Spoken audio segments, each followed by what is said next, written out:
The City of Tshwane continues to be a headache for the ANC. The party is still fielding complaints from some branches about alleged manipulation of candidate lists. This is a repeat of some of the issues the organization grappled with leading to the 2016 municipal polls. At the time, the situation triggered riots in the metro and led to ANC NEC parachuting to Thoko Didiza, to become the mayoral candidate. Newzroom Afrika's senior politics reporter unpacks that story for us. In 2016, the ANC lost the Tshwane Metro as a result of its own members staying away from the local government elections. This was largely because of the battle between then chairperson Ziyanda Ngcobo and Mapiti Matsena's factions. That ugly situation led to the ANC's leadership intervening by parachuting Thoko Didiza into the mix as a mayoral candidate.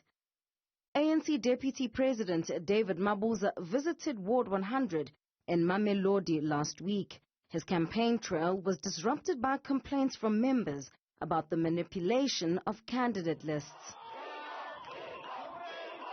But the region says what happened 5 years ago won't repeat itself.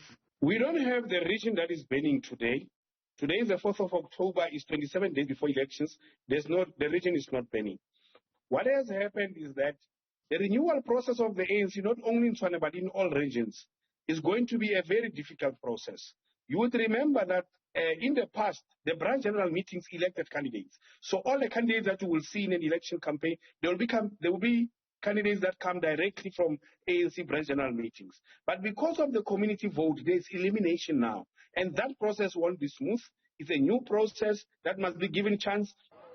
However, one analyst believes the ANC has its work cut out, not only now, but also in the long term if it's to turn the situation around. They need to have a very strong, ultimately, mayoral candidate, because that is one of the weaknesses in Tshwane, is that they don't have a strong person as a mayoral candidate or as an aspiring mayor on behalf of the ANC. There has been a lot of turnover of ANC persons and leadership. Then it is the factional situation that exists within the Tshwane. It's not necessarily linked to the Ramaphosa-Zuma factions, but it's its own internal local networks that really divides the ANC.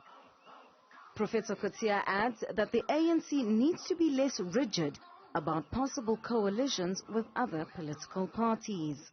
Up to now, they didn't want to form a coalition with either the DA or with the EFF. And because of that, it led to the stalemate in Tshwane, especially last year.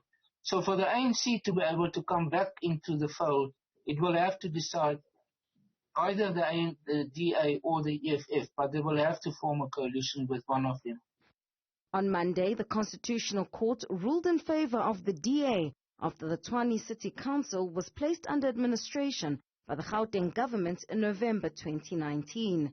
The official opposition says this matter is far from over.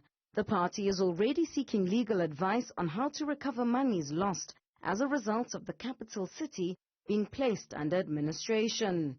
For Newzroom Afrika on Channel 405, I'm Ziyanda Ngcobo in Johannesburg.